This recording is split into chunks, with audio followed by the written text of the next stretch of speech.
అందరికీ నమస్కారం అండి. Welcome to STP astrologics. మనం ఈరోజు చూడబోయే టాపిక్ ఏమిటి అంటే అండి, గురు దృష్టి. అంటే ఈ గురు గ్రహం యొక్క సపోజ్ ఒక గురు గ్రహం వచ్చేసి, ఒక నిమిషం అండి, పెద్ద జూమ్ చేస్తామండి.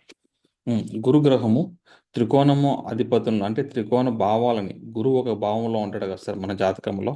ఆ గురు గ్రహం యొక్క దృష్టి త్రికోణం మీద పడితే అంటే 1, 5, 9 భావాలు పడితే మంచిది.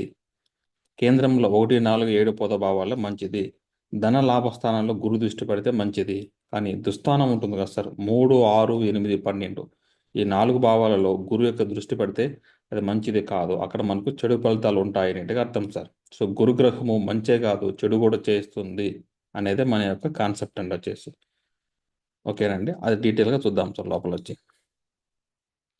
ఏ శుభగ్రహమైనా సార్, ఒక గ్రహము మంచి చేస్తుంది, చెడు చేస్తుంది సార్. అది భావం చూసేటప్పుడు అనమాట వచ్చేసి. ఇప్పుడు గురు గ్రహం చూడండి, ఇది మనం అందరికి మీన లగ్నం ఎక్కువ ఎగ్జాంపుల్ తీసుకున్నాం సార్ వచ్చేసి. ఇది 1వ భావం అవుతుంది. చూడండి, కేంద్రంలో 1, 4, 7 10వ స్థానాలు కేంద్ర భావాలు అంటాం సార్. ఇప్పుడు గురు 9లో ఉంటాయి. ఇప్పుడు 1వ భావం చూస్తుంది కదా సార్, 5వ దృష్టి మూలంగా 1వ భావం మీరు అర్థం చేసుకుంటే అప్పుడు గురు 9లో ఉన్నట్టుగా అర్థం అండి. ఇక లో అంటే 9లో 10లో భావము దృష్టి ఈ 3 తెలిసింది సార్ బేసిక్స్ మనకు. గురు 1వ భావం చూస్తే సమాజంలో పేరు ప్రతిష్ట గౌరవం పెరుగుతాయి సార్. గురు లగ్నాన్ని చూస్తే సమాజంలో పేరు ప్రతిష్ట గౌరవం అనేది పెరుగుతాయి సార్. 10 మంది మీకు గౌరవిస్తారు, 10 మంది చోట మీరు వెళ్తే లేచి నిలబడతారు అనేట్టుగా అర్థం అంట వచ్చేసి. నెక్స్ట్ 4వ భావం చూద్దామండి. 4వ భావం చూస్తుంది అనుకోండి గురువు వచ్చేసి. 4వ భావం తెలుసు కదండి. సపోజ్ అది ఏ లగ్నమైనా తీసుకోండి, 4వ అంటే 10లో గురువు అంటే ఖచ్చితంగా 4వ భావం చూస్తారండి. 4వ భావం అంటే ఆస్తి పాస్తులు సార్ వచ్చేసి. ఆస్తులు పెరుగుతాయి. ఇక లాజిక్ ఇచ్చాను చూడండి సార్, గురువు ఏ భావంలో చూసినా ఆ భావన వృద్ధి చేస్తారండి. గురువుకి ఒక్కటే తెలుసండి, ఎంకరేజ్మెంట్ చేయడము, ఎక్స్పాండ్ చేయడం ఒకటే తెలుసు సార్. ఎందుకంటే సోలార్ సిస్టంలో గురువు అనే గ్రహం వచ్చేసి వైశాల్యంలో చాలా పెద్ద గ్రహం సార్ వచ్చి. ఏది ఇచ్చినా పెద్దగానే ఇస్తాడు సార్ గురువు. సమస్య వచ్చినా పెద్దగా ఇస్తాడు, సంతోషాన్ని ఇచ్చినా పెద్దగా ఇస్తాడండి. ఇది తెలుసుకోవాలి సార్. గురు గ్రహము ఏ భావాన్ని చూసినా ఆ భావం వృద్ధి చేస్తారంటే అర్థం అండి. గురువు 4వ భావాన్ని చూస్తే ఆస్తులు పెరుగుతాయి, ప్రాపర్టీస్ ఎక్కువ కొంటాము, వెహికల్స్ పెద్ద పెద్ద వెహికల్స్ కొంటాము, సుఖం ఎక్కువ పెరుగుతుంది, ఏ పని చేసినా సుఖంగా ఉండాలనుకుని కోరుకుంటాము. తర్వాత 4వ భావం అంటే అమ్మ కదా సార్. అమ్మగారికి సొసైటీలో ఎక్కువ పేరు గౌరవం ప్రతిష్టలు ఉంటాయి అన్నట్టుగా అర్థం సార్ వచ్చేసి. అప్పుడు గురువు 4వ భావం చూడడం మంచిదే కదా సార్. మంచిది. నెక్స్ట్ అదే చూద్దాం సార్, 7వ భావము. ఇక చూడండి సార్, సమాజంలో పేరు ప్రతిష్ట గౌరవం పెరుగుతాయి సార్. గురువు ఏ భావంలో అంటే ఆ భావము.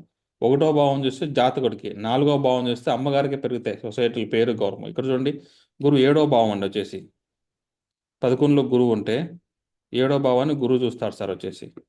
అప్పుడు ఇక్కడ చూడండి, 7వ భావాన్ని గురువు చూస్తాడు కాబట్టి 5వ దృష్టి, ఇది 9వ దృష్టి రాసుకోండి సార్ వచ్చేసి. 9వ దృష్టి మూలంగా అంతే కదా సార్, 7, 9వ దృష్టి మూలంగా వచ్చేసి పార్ట్నర్కి సొసైటీలో పేరు గౌరవం పెరుగుతాయి అనేట్టుగా అర్థం సార్. పార్ట్నర్ సపోర్ట్ ఎక్కువ ఉంటుంది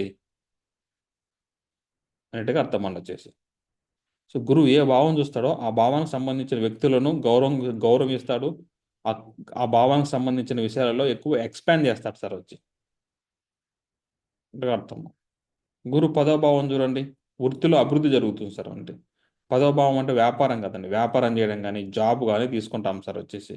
10వ భావం అంటే బిజినెస్ తీసుకుందాం. బిజినెస్ చేసే వారికి 10లో గురువు అంటే ఎక్కువ పెరుగుతుంది, బిజినెస్లో గౌరవం ఎక్కువ ఉంటుంది అనేట్టుగా అర్థం సార్ వచ్చేసి. 10వ భావం చూస్తే పెరుగుతుంది, బిజినెస్ ఇలా ఎక్స్పాండ్ చేసుకుంటారు. చిన్న బిజినెస్ కాదు, పెద్ద పెద్ద బిజినెస్ అవుతుంది, వాళ్ళ బిజినెస్ పెరుగుతుంది అనేట్టుగా అర్థం అండి. గురువుకు తెలిసింది ఒకటేనండి, ఎంకరేజ్ చేయడము, ఎక్స్పాండ్ చేయడము, అభివృద్ధి చేయడం ఏంటో అది తెలుసుకోవాలి సార్. అప్పుడు 1, 4, 10 చూస్తాం కదండి. 1, 4, 7, 10 ఈ అంటే ఏంటి, త్రికోణంలో సరే ఇవి కేంద్రాలు సార్.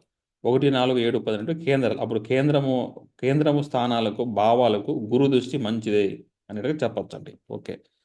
నెక్స్ట్ మనము త్రికోణానికి వద్దాం సార్ వచ్చి. త్రికోణంలో 1వ మనం ముందు చెప్పేసాం కదా సార్, కేంద్రంలోనే చెప్పాము, అది ఒక కవర్ అయిపోతుంది. నెక్స్ట్ 5వ భావం చూద్దాం సార్.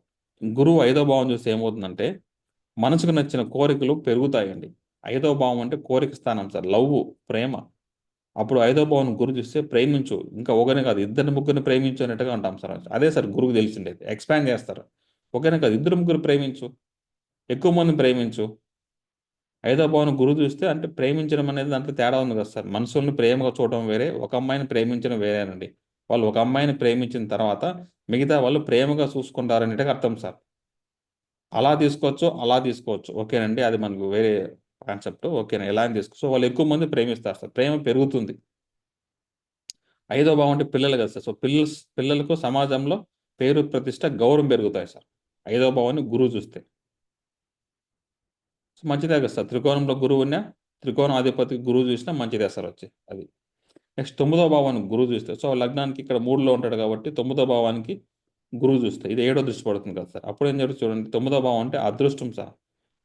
నేము ఫేము లక్కు. ఎనిమిదో భావం అదృష్టము సడన్గా ఈవెంట్ లాస్ అవుతుంది సార్. తొమ్మిదో భావం అదృష్టము పర్మనెంట్గా ఉంటుందండి. ఓకేనా సార్. తొమ్మిదో భావం అదృష్టము పర్మనెంట్గా ఉంటుందండి. పేరు వచ్చినా పర్మనెంట్గా ఉండిపోతాయండి అవి. సో తొమ్మిదో భావం అంటే నాన్నగారు కాబట్టి నాన్నగారు సొసైటీలో పేరు గౌరవ ప్రతిష్ట పెరుగుతాయి అన్నట్టుగా అర్థం సార్. సో తొమ్మిదో భావాన్ని గురువు చూస్తే మూడులో ఉండి గురువు చూసినా కూడా తొమ్మిదో భావానికి ఈ విషయాలు పెరుగుతాయంటే అర్థం అండి. అప్పుడు చూడండి త్రికోణంలో కూడా 1, 5, 9 అనేది మంచిదే కదా సార్. మంచిదే. నెక్స్ట్ ధన లాభస్థానం చూద్దాం సార్. గురువు రెండవ స్థానం అంటే ఏంటంటే ధనస్థానం కదా సార్. చూడండి మనీ ఫ్లో ఇచ్చానండి. రెండో భావాన్ని గురువు చూస్తే మనీ ఫ్లో పెరుగుతుంది సార్. ధన లాభస్థానము. అప్పుడు డబ్బులు మీకు ₹1,00,000 వచ్చింది అనుకోండి. సపోజ్ 30,000 శాలరీ అనుకోండి. ఇయర్ బై ఇయర్ ఆ గురు అంతర్దశ వచ్చినప్పుడు కానీ గురువు వచ్చినప్పుడు కానీ మనకు రెండులో గురువు వచ్చినప్పుడు కానీ ఆ 30,000, 60, 90, 1,00,000, 1,50,000 అట్లా పెరుగుకుంటా పోతుంది సార్. అప్పుడు రెండో భావానికి గురువు యొక్క దృష్టి పడితే మన మనీ ఫ్లో అనేది పెరుగుతుంది శాలరీ అనేది అర్థం సార్.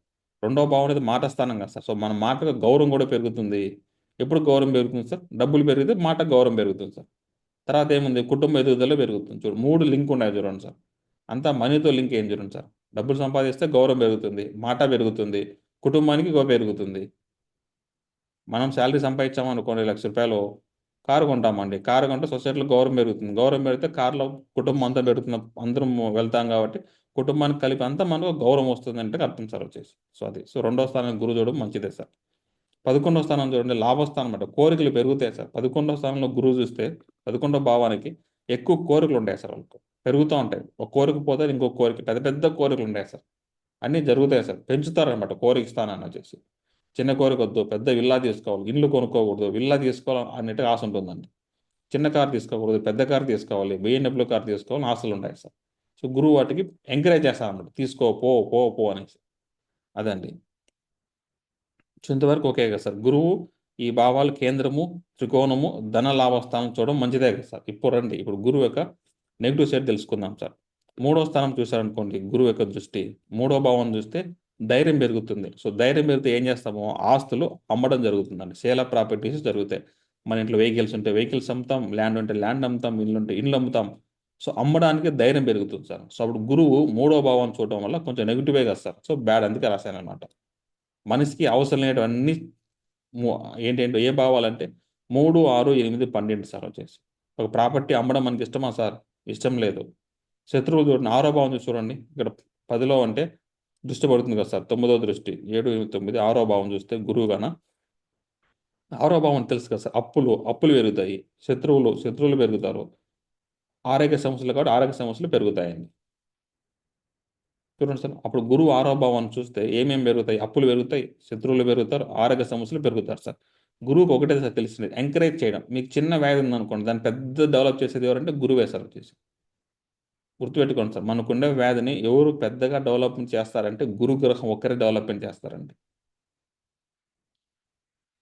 మన గురువు చూడండి సార్. గురువుకు ఎటు తీసుకున్నా ఒక కేంద్రము, ఒక త్రికోణ దృష్టి ఉంటుంది, ఒక దుస్థానం ఉంటుందండి. సో మంచివి రెండు రెండు దృష్టిలు ఉంటాయి సార్ గురువుకి ఖచ్చితంగా వచ్చి. అప్పుడు గురువు చూస్తే మంచి చేస్తారండి. సో గురువు ఆరో భావాన్ని చూస్తే అప్పులు పెరుగుతాయి, శత్రువులు పెరుగుతారు, ఆరోగ్య సమస్యలు పెరుగుతాయి అన్నట్టుగా తెలుసుకోవాలి సార్ వచ్చేసి. గురువు 8వ భావాన్ని చూడండి. అదృష్టం పెరుగుతుంది. దాని ద్వారా మన దురదృష్టం పెరుగుతుంది, అవమానాలు పెరుగుతాయి సార్. తర్వాత నష్టపోవడం జరుగుతుంది. ఏంటి సార్ 4 లాజిక్ అంటే ఇప్పుడు సపోజ్ షేర్ మార్కెట్ ఉందామనుకోండి. ఏదైనా ఆశపడతాం సార్. ₹3 వడ్డీ, ₹2 వడ్డీ అని చెప్పి ఆశపడతామండి. ₹1,00,000 వచ్చేసి ₹3 వడ్డీ తీసుకుంటాం, 36,000 అని చెప్పి ఆశపడినాం. అదృష్టం వస్తుంది అనుకుంటామండి. వాళ్ళు 3 మంత్స్ కరెక్ట్‌గా ఇస్తారు సార్. 4th month ఎగ్గొడతారండి. సో దురదృష్టం వచ్చిందండి. డబ్బులు ఎగ్గొడితే అవమానం వచ్చింది సార్. ఫైనల్‌గా మొత్తం డబ్బులు పోగొట్టుకున్నాం సార్. ఇలా పనిచేస్తాయి సార్. అదృష్టము, దురదృష్టము, అవమానాలు, నష్టపోవడము. 8 అంటేనే వేరే వాళ్ళ డబ్బులు ఎక్స్‌పెక్ట్ చేయకూడదు సార్ మనం. మనకు వెళ్ళిపోతున్నాం ఆ డబ్బులు. ఎంకరేజ్ చేస్తారు. పో వేరే వాళ్ళకి డబ్బులు ఇచ్చేయనట్టుగా అర్థం అండి. మన డబ్బులు వేరే వాళ్ళ దగ్గర వెళ్ళిపోతున్నాయి. 8వ భావం అనేది. దానికే లాస్ ఆఫ్ ప్రాపర్టీ అంటామండి. నష్టపోవడం జరుగుతుంది సార్. మన జోబులో ఉండే డబ్బులు మన జోబులో డబ్బులు ఉన్నాయంటే రెండవ భావం సార్. ఆ డబ్బులు వేరే వాళ్ళకి పోవాలంటే ఎనిమిదవ భావం అండి. సో అట్లా అనమాట. సో ఎనిమిదవ భావం గురువు చూడడం అనేది మంచిది కాదు అనేట్టుగా అర్థం అండి. గురువు 12వ భావం చూస్తారనుకోండి, అన్ని శుభ కార్యక్రమాలకు ఖర్చులు ఉంటాయి సార్. అశుభ కార్యక్రమాలకు ఖర్చులు పెరిగిపోతాయండి. చారిటీ, డొనేషన్ చేయడము, జోబీలు ఎంత ఉంటే అంత ఇచ్చేస్తారు సార్ బయట. గురువు 12వ భావాన్ని చూస్తే జోబీలు ఎంత ఉంటే అంత ఇస్తారండి. ఇంటికి వచ్చిన తర్వాత వాళ్ళకి డైలీ ఖర్చులకు డబ్బులు ఉండవు సార్. శుభ కార్యక్రమాలకు ఎక్కువ ఖర్చు పెడతారు. ఏదైనా పెళ్లి కానీ, ఫంక్షన్, ఏ ఇంట్లో ఫంక్షన్ చేసినా అప్పు చేసి ఎక్కువ డబ్బులు ఖర్చు పెడతారు సార్ గురువు 12వ భావాన్ని చూస్తే. సో ఇప్పుడు చూడండి, 3, 6, 12 అనేది సేల్ ఆఫ్ ప్రాపర్టీస్ అవసరం లేదు సార్ మనిషికి. అప్పులు అవసరమా అండి? శత్రులు అవసరమా అండి? దుస్థాన అవమానాలు అవసరమా సార్? ఖర్చులు అవసరమా అండి? అప్పుడు 3, 6, 8, 12 అంటే దుస్థానాలకు గురు దృష్టి చూస్తే చెడు ఉంటుంది, నెగిటివ్ ఉంటుంది అంటే అర్థం అండి. ఈ 2, 11 చూసాను, డబ్బులు ఇస్తారు కదా సార్ గురువు. రెండవ స్థానం అంటే డబ్బులు, మనీ ఫ్లో. 11 అంటే మన బ్యాంక్ అకౌంట్లో ఉండిపోతాయి సార్. సో అప్పుడు గురుగ్రహం అనేది, గురుగ్రహాన్ని తెలిసింది ఒకటే ఒకటి తెలుసు. ఆ గురుగ్రహానికి ఏ భావం చూసినా ఆ భావాన్ని వృద్ధి చేయడమే తెలుసు, కానీ దానికి నెగిటివ్ చేయడం తెలియదు సార్. దానికి పని ఏంటంటే ఎంకరేజ్ చేస్తుంది, ఎక్స్పాండ్ చేస్తుంది, సంతోషాన్ని ఇస్తుంది సార్. కానీ భావం లేదు అప్పుడు. అప్పుడు మనిషి అన్నాక 4 భావాలు, మొత్తం 12 భావాలలో వచ్చేసి ఈ 4 భావాలే కదా సార్. 8 భావాలు మంచిగా ఉంటాయి కదా సార్ అందరికీను. సో 4 భావాలు నెగిటివ్ ఉంటే కదండి బ్యాలెన్స్ అవుతుంది.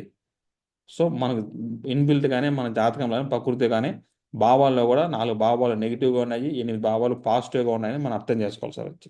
సో అంతే సార్ వచ్చేసి. సో మన ఈ వీడియో ఛానల్స్ ఎవరన్నా ఈ మన దగ్గర ఛానల్లో ఉన్నటువంటి ఆల్ యూట్యూబ్ ఇన్ఫర్మేషన్ వీడియోస్ పీడిఎఫ్లో ఉన్నాయి సార్. కొంచెం చార్జ్ చేస్తాను. సో ఎందుకంటే ఒక్కొక్క వీడియో చేయడం అంత ఈజీ కాదండి, హార్డ్ వర్క్ ఉంటుంది, టైం తీసుకుంటుంది.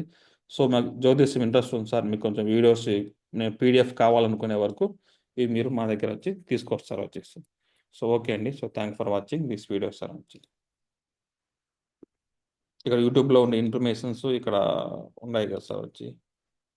ఈ వీడియోస్ మొత్తం ఇంతవరకు మన దగ్గర 500 వీడియోస్ అయితే పెట్టామండి, 542. ఈ వీడియోస్ యొక్క పీడిఎఫ్ మాకు కొంచెం కావాలి సార్ అంటే మీరు ఈ నెంబర్ వాట్సాప్ చేసి మీరు దీన్ని తీసుకోవచ్చు అండి. So okay, thank for watching this video sir వచ్చి.